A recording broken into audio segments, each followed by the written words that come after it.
the music's playing.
I'll leave that to Kirsty because I suspect it might be hers or even yours.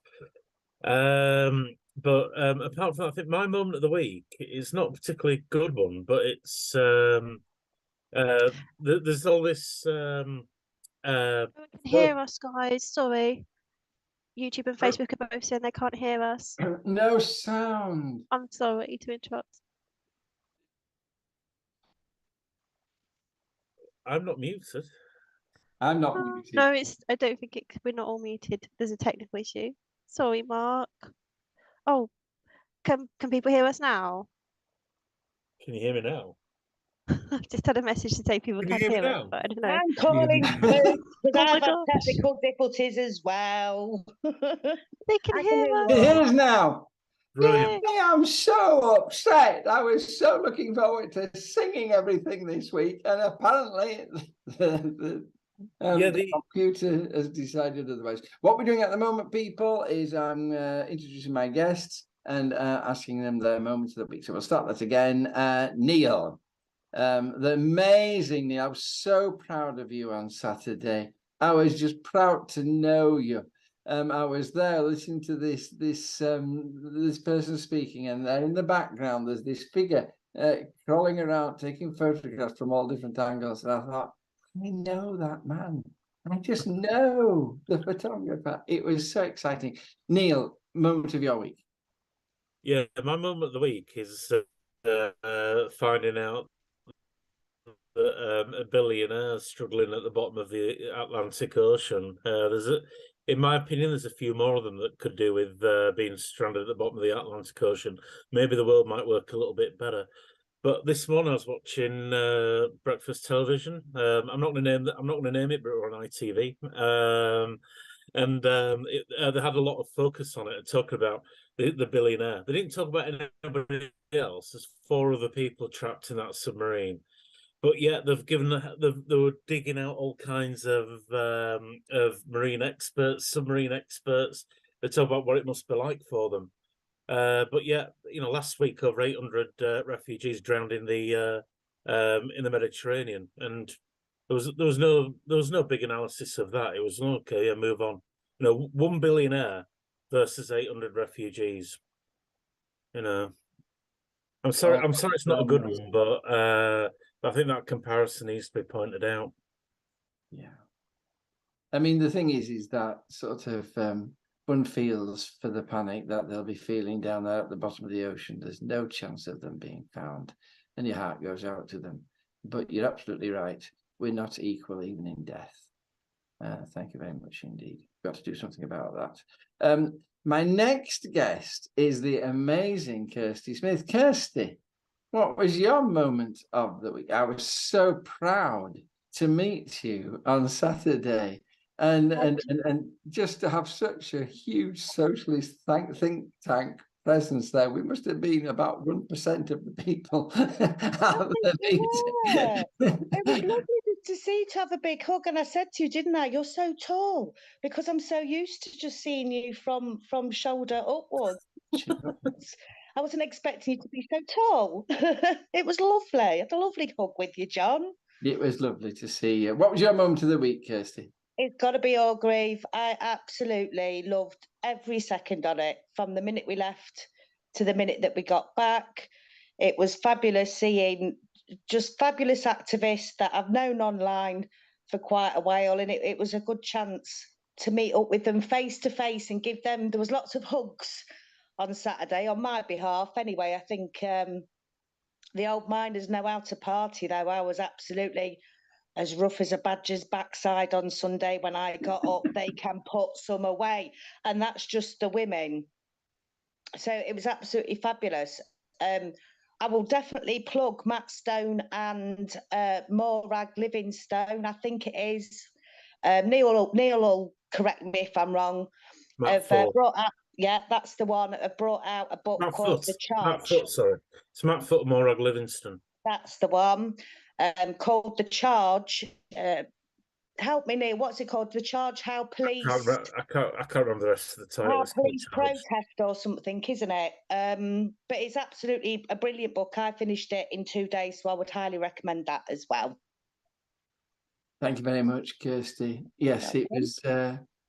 I always admire people like you who are people person. I'm sort of. I shy away from human company. I find big social events really challenging, and I tend to sort of say hello, hello, hello, hello, and then try and sort of make myself invisible again. And people like you who have the skill to bowl in and be friendly and talk to people, I'm in awe of you. God bless you. And Jane Strange, our resident expert, and the woman of the moment, moment of your week. So it was the 6th anniversary of the Grenfell tragedy. So 72 months from the loss of the 72 months from the loss of the 72 human lives that we know of in that tower block. And damning evidence that's come out of the inquiry about a catalogue, not just one or two, but an endless catalogue, not of mistakes, that's the wrong word, of conscious, awful decisions by various organisations and people who had no defence whatsoever in my eyes of that, you know, that they didn't know that the decisions they were making would cost or could cost lives. And we still haven't got sprinklers fitted, we still haven't got that horrible cladding pulled down, we've still got people trying to sleep at night knowing that they're living in a building with that cladding on it. So hugely important, really sad. It's wicked, and it's just typical of this government. They're too busy partying to give a shit about the people in Grenfell. We've got to get rid of them. We have to get them out, whatever the cost. Thank you so much. Leanne Powell has a moment of the week, proposing a motion at Unite Community Birmingham branch, declaring as a safe branch for our trans comrades and our solidarity with them in their fight for equality and dignity. Well done indeed. That is at the moment one of the frontiers of the fight for equality and decency. And well done, because it's not as easy as that. We had I think in our CLP where somebody tried to bring a motion, and just asking for a definition of transphobia, and it ran into problems. I've never been as ashamed in my life. We have to hang in, because if we don't win this battle, then they'll come for the gay and lesbian community after that. They're on the move, and they need to eradicate this. This is the battlefront at the moment. So well done, Leanne, and everybody else listening. Hang in there. Our trans friends need us, need our support. Okay. Now it's time for the big story. And you missed me singing earlier on. You've missed a treat this week. It's just fucking happened. The big story this week is to do with an article in the Big Issue, which declared that the TUC is distressed about the heat, not because they were getting distressed about the heat, but they were getting distressed on behalf of workers having to work in excessive heat. Neil, what's the issue here? What do you think about it?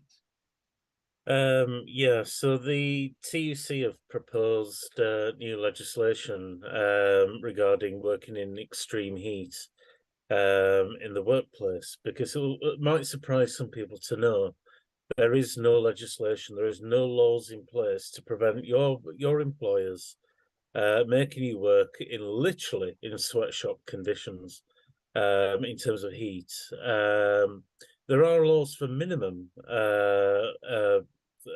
temperatures in the workplace, but not maximum.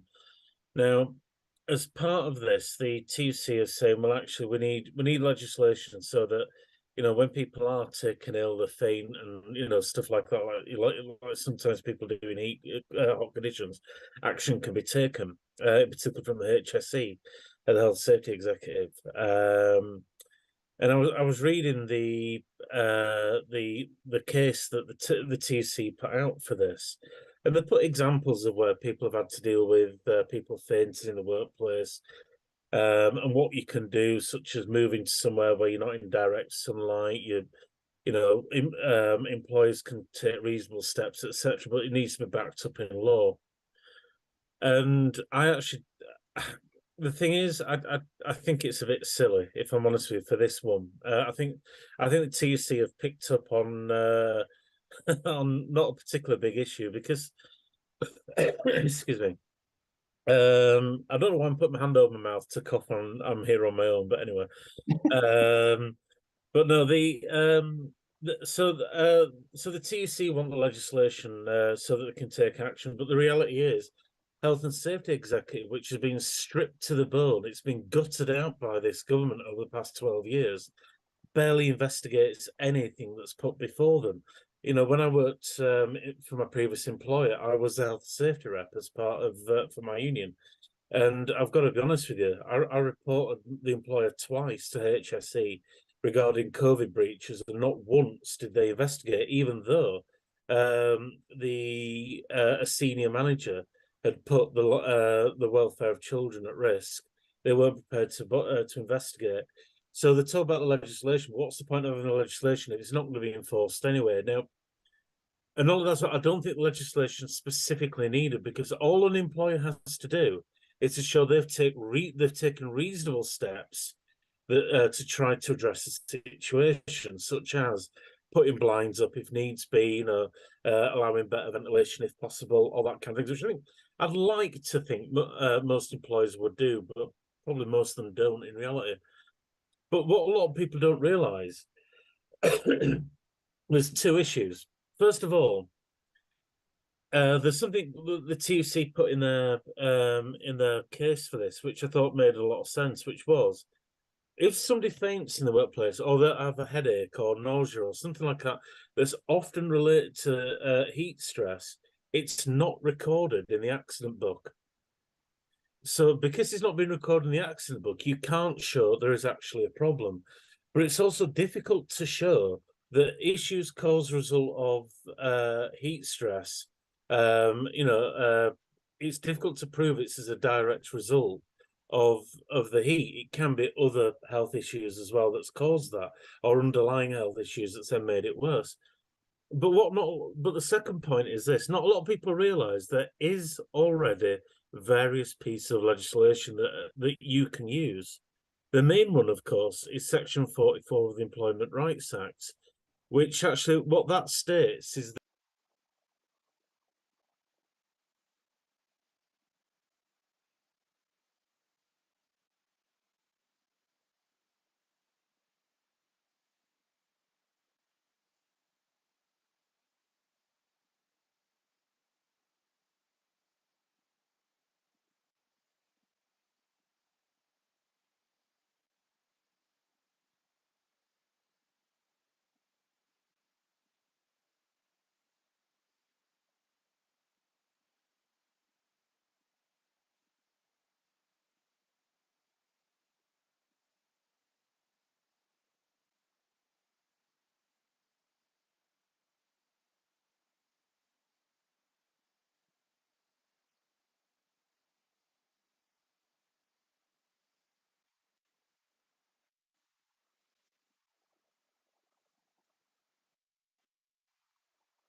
No, it's Jacqueline, And Leah. my husband.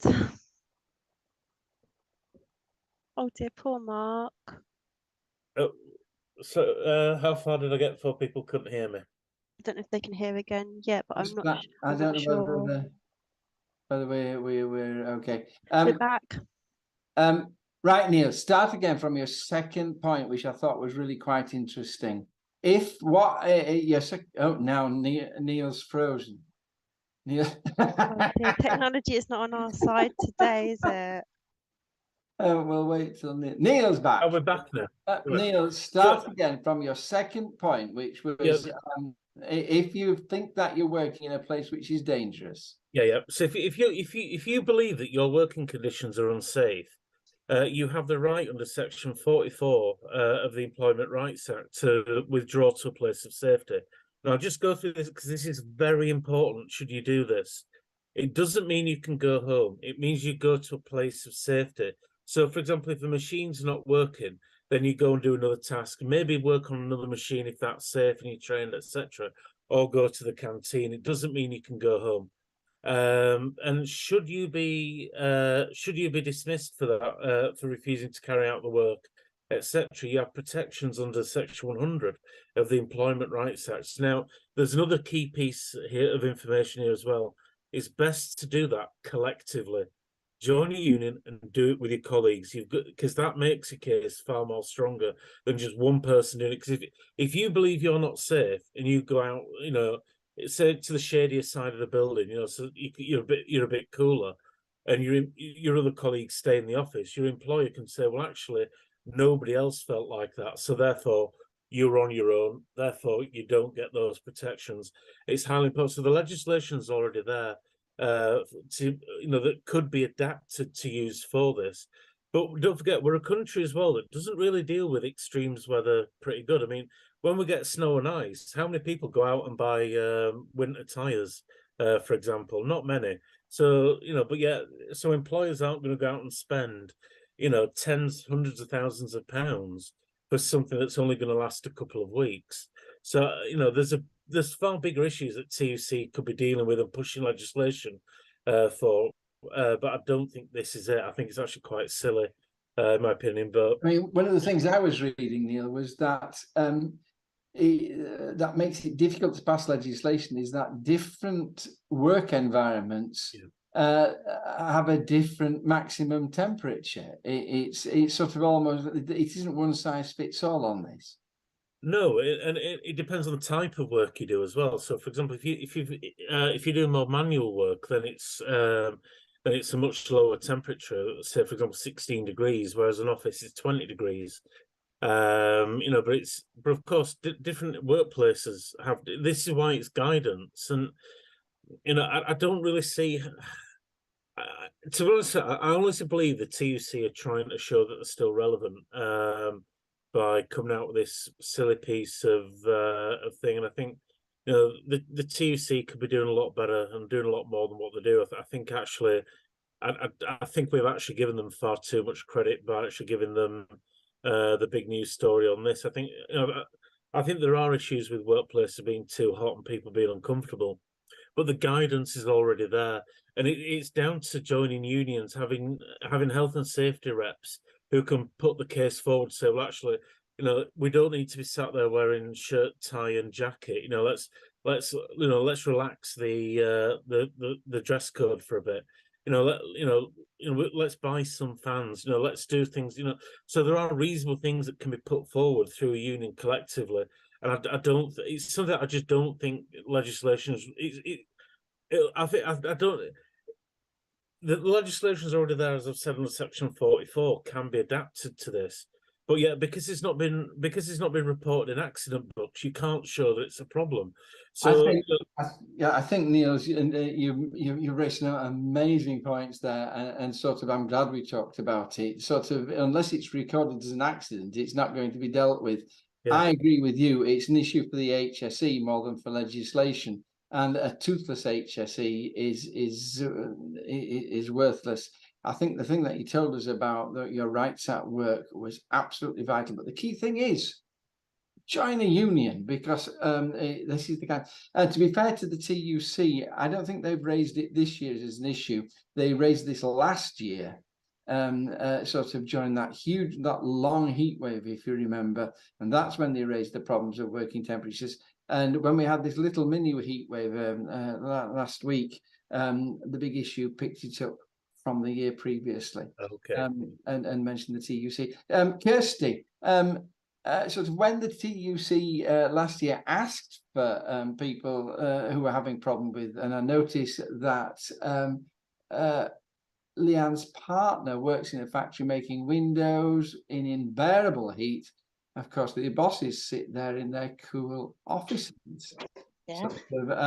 So that's another. Well, I think Leanne's making a good point there. I've muted myself, and I think Leanne's making a good point there. Actually, it depends on what sector you work in. I've worked in retail, I've worked in factories and sweated it out, and I can completely agree that those type of working environments, they don't really care about their work staff, and it's more of a, we'll get on with it or we'll find somebody else.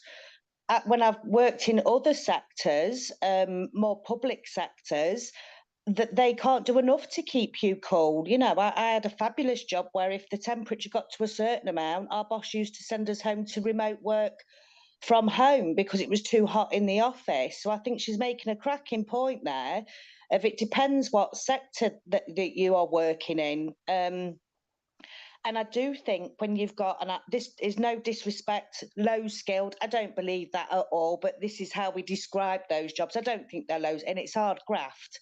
It is hard graft. But I think we do see that with employers taking the mickey out of staff that are seen as more low skilled. So I think, the TUC are quite, I think they should have brought it up, especially last year when we had that heat wave. And again, this year, I think it is something we should be pushing for. And it would stop people as well moaning about kids at school having to wear their blazers and ties and have their shirt buttoned up and they're not allowed to take anything off. I bang on about this every year. I've got a fair-haired child that gets heat stroke. And it's just crackers.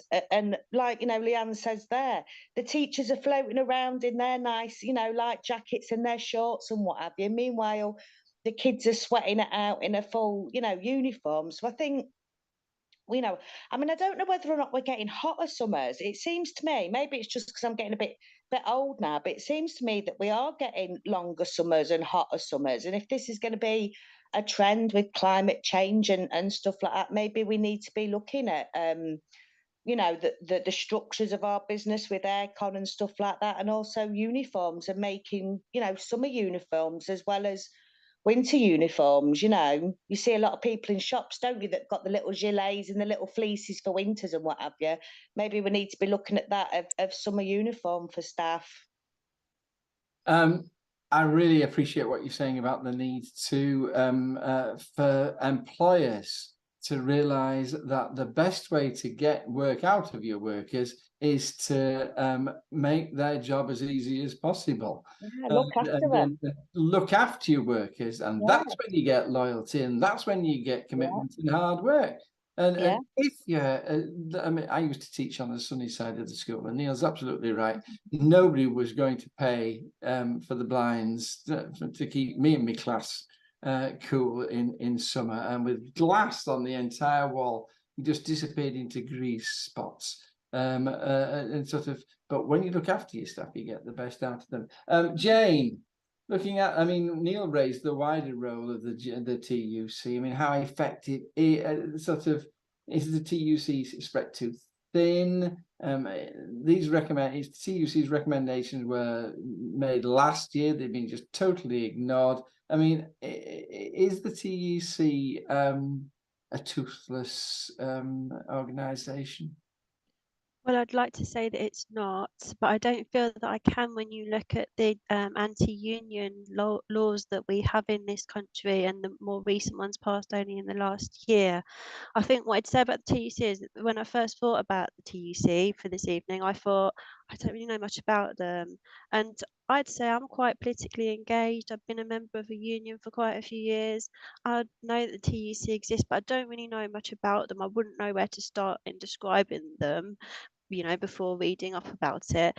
And I don't really know of, you know, many people who, you know, personalities within it that represent them, which I think says a lot when you think they're 150 years old. They're our largest trade union body in this country. They represent most of the unions and most of the union members in this country, and I don't really know too much about them. And I think maybe they're a bit too distant from everyday people's lives, and maybe that's not a kind thing to say, but when I looked them up online in references to them, the only real references that were coming up on the searches were things that on their own webpage that they'd written. And and I think maybe there's just a bit too much of a disconnect. Perhaps they need to be a little bit more embroiled in the lives of everyday people, so that, you know, people are more engaged with the very important campaigns that they do have. And I do think this is a really important one too. Personally, I do think we've got people working in you know, jobs in this country in the gig economy and warehouses who are subject to treatment that those of us who are lucky enough to work in, you know, office jobs have no idea of the levels of inhumanity that those people are subjected to. And you assume those basic standards of human decency that are shown to you every day are shown to everyone, and they're not shown to people working in those places, you know, even down to being able to go to the toilet, have a drink when you're thirsty, and the, you know, terrible conditions of hot and cold working that are unacceptable. But I take the points too that obviously we need a health and safety executive that is able to enforce, and they're obviously not able to. I think what I'd say about the TUC too is that we've got a lot of people in this country, increasingly so, working in the gig economy now. So they're on 0-hour contracts, they're effective, or, you know, or no contract at all, independent contractors, you know, couriers, supposedly self-employed, who are sometimes literally paying their effective employer for the privilege of being able to go out and slog their guts out for them. The BBC drama Killed by My Debt was based on a true story about an employee of City Sprint. It's absolutely heartbreaking, and it really brings home how those people are treated. And I don't see what the TUC is offering those people. But then you've got a tiny little union like the IWGB, the Independent Workers of Great Britain, who a few years ago, with just a membership of about 1,000, managed to gain a major concession from Deliveroo through collective action and a social media campaign to embarrass the employer. And you just think, I think the TUC needs to maybe adapt to the times. Think what they can offer those, you know, those workers living in that precarious employment market, and what methods they can employ to benefit people, because they've got really important campaigns, but they're not cutting through, and workers' rights are being increasingly cut back. I mean, I just before I come in with my follow-up question to you, there's some things that, first of all, Jacqueline Hemmings, what about that soldier who fainted on parade? And I think sort of that has been a big issue. People have noticed that in a way that they don't seem to have noticed it in the past. It's raised the issue of working in the heat and demanding of people what is not possible. Mark Lungley says we're getting hotter summers as due to climate change. Not necessarily, Mark. We can discuss this afterwards. Climate change makes the weather more unstable. It doesn't necessarily make it hotter, but it does mean that the hotter bits are hotter and the colder bits can be colder, and the storms can be stormier and things like that. Laura Lee Daly loves the idea of the TUC, and I must say I back that up. They have some phenomenal campaigns, and they do some unbelievable research about major issues. But they're invisible. But my question to you, Laura goes, I love the idea of them bringing union and workforces together on the important issues, but they don't seem to cut through. Some great campaigns, but they don't have the power to get the unions on board. I don't think it's about getting the unions on board. I think that, Jane, if the TUC is a high-level organization. It's the organization of the union bosses and sort of union reps, and they should be negotiating at government level. And when is it not just the case that when you have a government that's just ignoring them, there's very little they can do to get themselves noticed, and so then the campaign has to drop down a level to individual. So I'll come to you in a moment, Neil. Jane. I would go back to what I was just saying previously about what the IWGB did. Their workers had absolutely no rights whatsoever, but they managed to, look at ways to disrupt. They did have the advantage of the fact that actually, for once, those people not being counted as employees was an advantage because they're not employees, so they don't have to adhere to strike notice, so they can just go on strike straight away and cause more disruption. But protests and social media campaigns to embarrass the companies and make people aware of what's going on. I don't know. I just think this is a battle that we need to win, and we need to find ways. And I think that there are ways, not easy ways, but the traditional route isn't necessarily working. Just before we close this discussion topic, Neil, you didn't agree. Tell me what you think. Your argument was very much for a top-down way of trade unions working. You know, the role of the TUC is to represent trade unions. The role of trade unions is to represent their members. So it needs to come from the members, grassroots working its way up. And quite frankly, I think one of the big issues with the TUC is a lot of the regional directors, the regional secretaries, and then up to the general secretary of the TUC are appointed positions. I'm not too sure how they're appointed. But they're appointed. They're not elected into those positions. So therefore, now there are some great people. I mean, there are people that do work for the TUC who do a very good job, who do have a foot on the ground, so to speak. I mean, there's someone I know who works for Yorkshire and Humber TUC who spends a lot of time on picket lines. So they are there, but the argument you were making is for it to be top down. It needs to be bottom up. Thank you. And Kirsty, did you put your hand up? Have you got something to say? Yeah, just quickly, just as a little bit of an add-on, I think we should spare a little thought for our delivery people, our posties, our parcel delivery in the weather as well. We're always campaigning to offer them drinks, offer them a toilet stop at your house. You can put a little notice up saying that you're a delivery person, safe place to get a drink and use the toilet as well in the heat. That was all. Thank you. Mark Lungley, the issue with the TUC is the local trade union councils can be very closed. They don't reach out to other workers. They just keep them within one group. Leanne, I'm a delegate to Birmingham TUC and found it frustrating and very similar to the Labour Party. Oh my God. And it's very bureaucratic and likes to stifle debate. That's very interesting. You may have been to the Miners' Hall at Durham, which was the Miners' Parliament, and they all had their seat and they were numbered. And my golly, that was a lively place. So perhaps a model. Right, I can't do the music because there's nothing to sing. But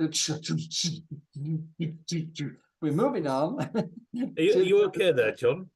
Do we need to send an ambulance? I love dancing. I think it's brilliant. we're moving on to a very serious topic. I shouldn't have been so silly. Kirsty, this all arose when we talked about it last week. The chap in charge of police standards got arrested for paedophilia, I think it was. And we were just saying, my God. And out of that came sort of two things. First of all, the fact is what is it? Is it every week? There's a policeman is accused of rape every week. Yeah. And then beyond that, the absolutely appalling figures of the police response to rape. And so out of that comes the question: what are the issues? Yeah. Sort of, and I know that you're going to rant. Just feel free. Well, yeah. I mean, we've been aware of this. Feminist researchers have been aware of this problem since the 80s, 70s, late 70s. It's of macho cop culture, of that profession attracts a certain kind of man that will have toxic masculinity traits. Personally speaking, and from an academic point of view as well, they also recruit largely from the armed forces. And we know through research that the armed forces as well is quite a profession to harbour men who commit violence against women and girls. We know this. So it's no big surprise to feminists. I think the positive thing, even though it was a horrible case, was with the Sarah Everard case, is it actually brought it to public, it put it in the spotlight across the main media, and everybody was talking about it, and we got the visual, and I think the police response to the visual speaks volumes about how the police force as a whole view and treat women.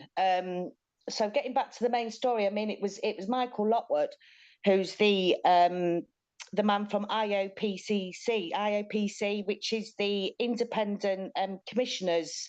So if you've got a problem with the police and you want to make a complaint, this is the organisation you go to, and it's actually run by either ex-policemen or retired policemen, and they decide whether or not the police have acted within their policies and procedures and the law.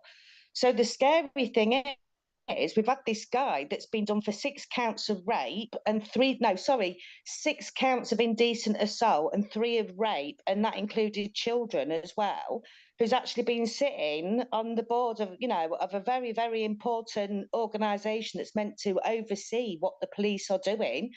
And he's a wrong one as well. So I don't know how bad it can get in the UK, where we've got men who commit this actually investigating men who are committing it within their profession as well. The good news on it is, well, it's good and bad. You can look at all the reports that you like. There is plenty of material out there, both academically and what the government have commissioned and what charity have commissioned.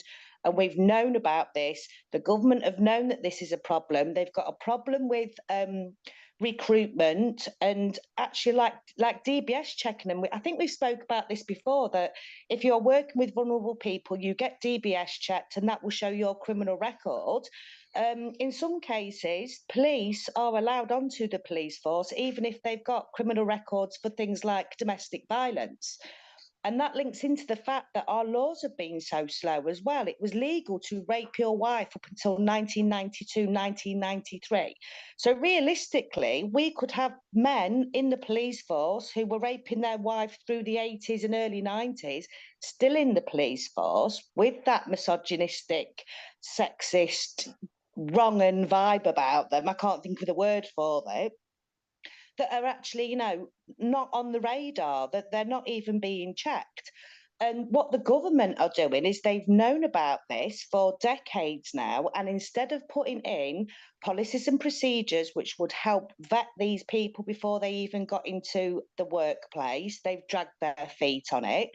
They're sort of making murmurings now that they're going to vet the police that they've got in there. They've had suggestions, because a lot of the problem comes from the Met Police. It's one of the biggest forces in the country, to split that into smaller sections of a force. So it is not one big force. So you've got leaders overseeing a smaller amount of people so that we can keep check on them.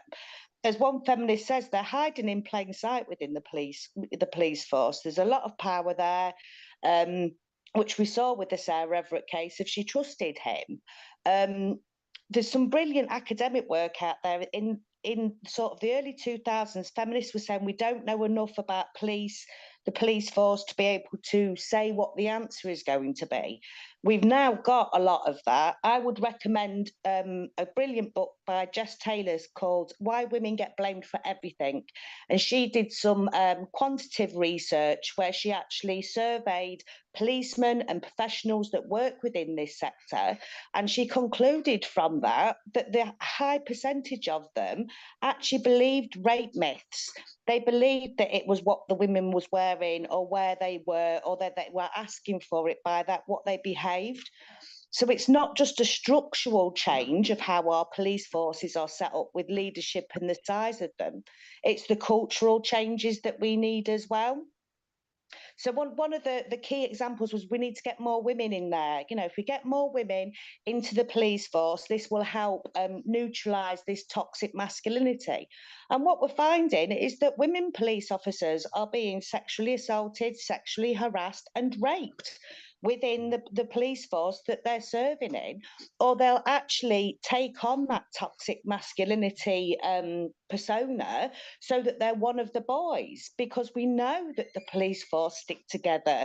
We know about the big blue wall, where if one of them has done something, they will all stick together to look out for each other. And we know that in other areas, you know, going back to the book I'm reading, in protest, when they batter people on picket lines or in protests or what have you, you know, you can't go up against them. There's no justice against these police officers because they're untouchable to the law. They will stick together and look after them. So I think this is just going to have to be a change in policy where we are vetting who we are allowing to be in the police force, a change in how the police force are absolutely run, as in numbers. They need to be smaller so that there's a smaller number of people for leaders to be able to check what their staff are doing. But then I think the biggest force is actually the cultural change that we need. And that's going to have to come from society as well, of getting rid of misogyny at the end of the day. Thank you, Casey, for the erudition of that answer. That was Sorry, really I went on a helpful. right rant. I did warn you. It wasn't a rant. It was a really measured and clever statement. Thank you so much. Some lovely comments coming through, which I'll try and pick up. Mark Lungley, they need to look into ways to root out toxic masculinity and patriarchy. Jacqueline Hemming, sounds very like they're marking their own homework, sort of the Met needs a complete system change, says Leanne. It's no longer one bad apple. They're misogynistic, racist, and not fit to do their jobs, rotten to the core. Jacqueline Hemmings, someone can join the police at a very early age. There should be further vetting apart from a DBS. Can't have too many officers in the police force being sympathetic to the working class. That would never do. A bit of a little statement, Jacqueline. Jane, what are your comments on this, and what would you suggest as solutions? Kirsty made some excellent suggestions, but have you any ideas of the things you'd like to see? Yeah, I mean, there's some terrible statistics that have been made available over the last few years, and obviously we've had reports that have come out that have had really damning results. The Bureau of Investigative Journalism has done some work over the last 5 years.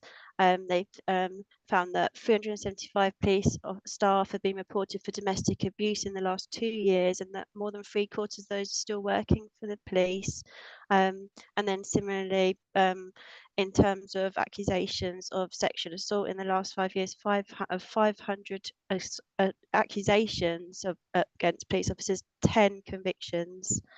And 350 of those police officers still working in the police. So that's really frightening, because maybe there's some innocent people in there, but I don't believe that there's 350 innocent people amongst that are still working in the police. Very far from it. So that's really frightening.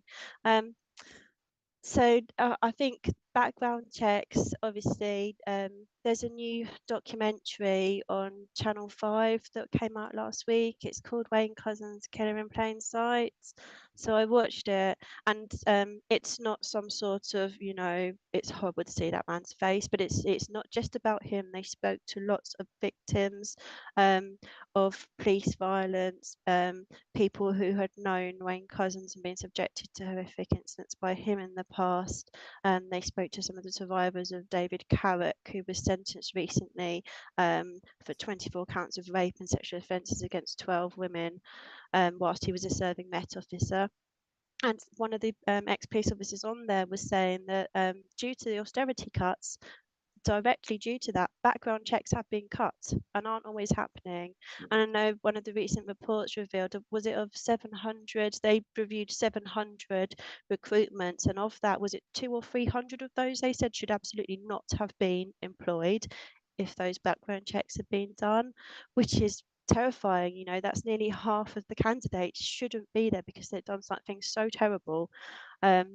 There's a real issue, I think, with internal cover-ups, allegations of not being taken seriously, police women who've been victims and survivors of this saying that they don't even speak out necessarily because they know they will be painted as having serious mental health issues or being attention-seeking, and that people will genuinely believe that. And as Kirsty said, no independent complaints body. There's a complaints body, but we always knew it wasn't independent, and now we know it was infiltrated by some of the most toxic, disgusting people who should have been nowhere near it whatsoever. Yeah, And I'm gonna have to cut you in off in full flow because we're going to have to terminate this topic shortly. And I just want to bring in Neil before the end. Neil, have you got anything to add? Yeah, well, not much to add. That documentary, by the way, is very much well worth a watch. I saw it over the weekend, and yeah, it's worth a watch. But yeah, there's a huge issue with toxic masculinity within the police, and are the police the people who root out? How the hell? I mean, let's not forget. When asked what women should do, if they feel they're being chased down a street by a man or something like that, the former commissioner of the Met Police, Cressida Dick, said they should get on a bus. You know, flag down a bus. You know, that's how seriously they take violence against women. You know, even though the bus services have been cut, you know, which I'm not making a joke out of that. I'm genuinely not. You know, there's far fewer buses in an evening, and like I said, most attacks tend to be carried out by people known to women as well. It's not the stranger attacks carried out by strangers are actually a minority. But you know, it needs to be rooted out. You know, but the reality is, it ain't going to be done because don't forget, when the Met Police or any other police force that matter cock up, we get the Home Secretary going, I stand by that police force, I stand by them, you know, but yet they'll say, oh no, but we're independent from them. Well, stand by them though. So it's like, you know, it ain't going to change anytime soon. And I think, you know, I really urge people to go back and watch the video with Chantal Lunt, where she talks about defunding the police and putting the money back into the communities, because these women are traumatized, and yet the money's going more and more into the police so that they can sort themselves out. And as you know, it ain't a bad apple. The whole frigging orchard is rotten to the core, and he's chopping down and getting out of there. God bless you. If you're watching still, are you not amazed at the quality of comment of my guests? I mean, I've learned so much. It's such a privilege. But we always like to chill a little bit for the last question. And the last question is sort of, people have stopped watching the news. And according to the BBC, it's because it's so depressing. They clearly haven't listened to the last 50 minutes of this program. But here's the question, Jane. Should we stop watching the news if we find it depressing? Well, it depends on the quality of the news, doesn't it? Because I think that this is around an Oxford Uni Reuters Institute study that's found that people increasingly are turning off the news because they are finding it depresses them. And in the UK, that effect has been seen much more than in most other countries that they surveyed. One thing I thought was interesting that was one of the things that came out of it was that 43% said they're put off by repetitiveness, specifically around politics and COVID-19. And when you look at the quality of our mainstream media news now, if I left, BBC or Sky News on all day long, I would hear the same 5-sentence soundbite about each topic over and over again. And if I'm lucky, I might see the same 30-second clip of them interviewing the same person for the same section of that conversation over and over again. There's no quality of information. I don't feel there's debate in there. So we've had comments in the chat here because these are really, interesting topics, and people have got opinions and they want to find out things and they want to discuss it. But that's not what we get from our mainstream media. We just get a constant torrent of, very depressing, repeated sound bites that aren't informative or helpful, but they're terrifying over the last few years with the pandemic, the war in Ukraine, the cost of living crisis, 13 years of austerity. There haven't been very many good news stories. But one thing that I remember seeing in Bowling for Columbine, I thought was an interesting bit. I know this was a long time ago, but Michael Moore speaks about the fact that the fear in America around crime in neighborhoods, and that actually one thing he was looking at was that there'd been a huge decrease in crime, but when that happened, the local news channels had upped it and were showing wall-to-wall crime. So people had this perception that things were much worse. And I think we have got these algorithms now, and I think the mainstream media is feeding into that, where they think that to get people engaged, to get the clicks, to get the views, they need to terrify people, get negative emotions, and so they're actively going for that, and they've got these topics that allow them to do it. And it doesn't seem to be in the establishment interest to get us talking and having nuanced conversations that we desperately needed to have about Brexit, the pandemic over the last however many years. They don't want us to do that, and people are switching off because of what they are doing.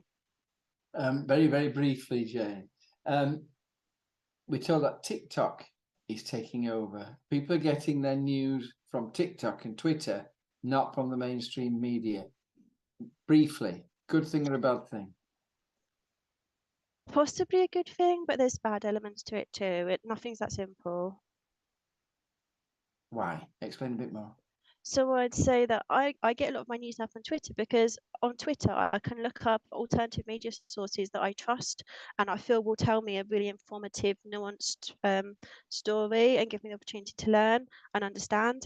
But you can find lots of really terrible things and lots of fake news online as well. And I think for younger people, maybe the visual format is something that might just be preferable for that generation who's grown up in a more digital world than I did. Gives an opportunity to take things in a different way, but again, there's lots of bad things on there as well. Hits the nail on the head for me, does that? Just very briefly, Jane. That sort of Twitter and TikTok, it's just random things coming at you from all over, and you put it together into a cohesive whole. Whereas the mainstream media, what they do is they take it and they put it together into a really patronising format, and organise it all for you, and sort of they take all the something. Neil, I have stopped watching Twitter, reading Twitter from side to side, because I just get crosser and crosser, and then I go on to Facebook and fall out with everybody about it, and so I just have to take a step back from Twitter. It just makes me angry. Is that right? Should people who find themselves, somebody else said, Leanne, I regularly take a break from the news for my own mental health. Is this something that we ought to actually do? Yeah, there's nothing wrong with protecting your mental health as the main thing.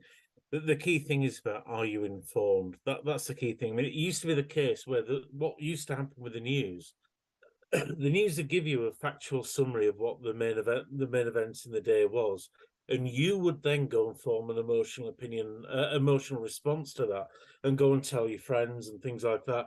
It now seems to be the opposite way around, in that they want the emotional response in order to base the factual events around whatever the emotional response is. And it feeds into this then downward spiral, which our mainstream media has now well and truly got into. I mean, we saw last week what the terrible events in Nottingham. The whole morning was, BBC Two, BBC News, and it was entirely wiped out. So, and they weren't telling us what had actually happened in Nottingham. So there was nothing to form it around. And they said, are you upset about this? Tell us about it. You know what I mean? Have you got any footage? Send it to us. Not send it to the police, send it to us. You know what I mean?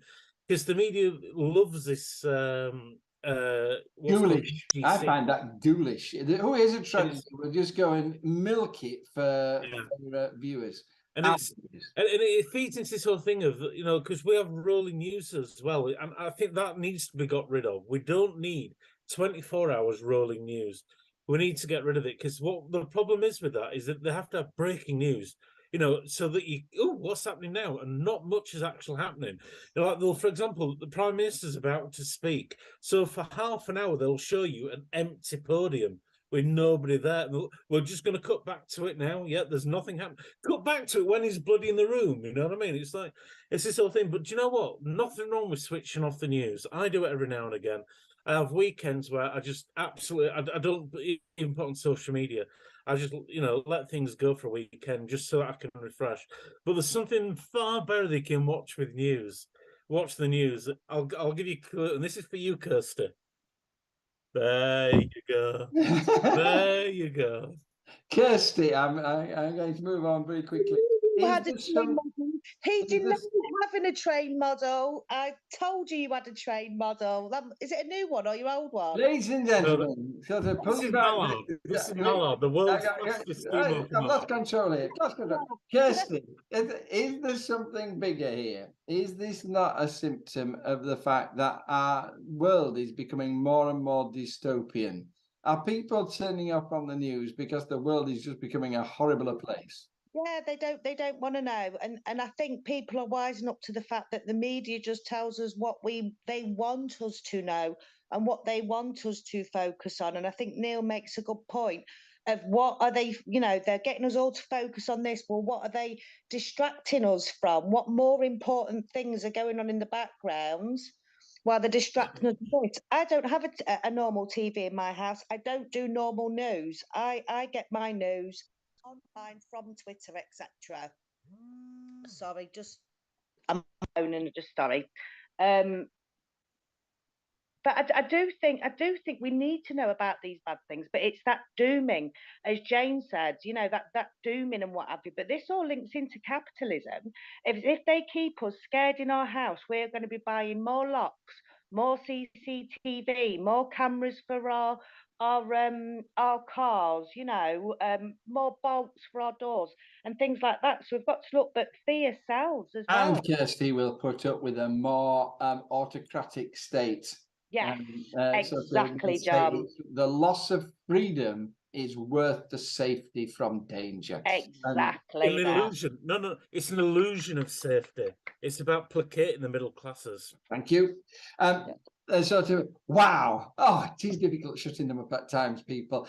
It's been a lovely show. And I'm sure with me, you'll want to thank them. They are a wonderful team, aren't they? It's just so marvellous. It's been great, guys. Thank you, Jane. Thank you.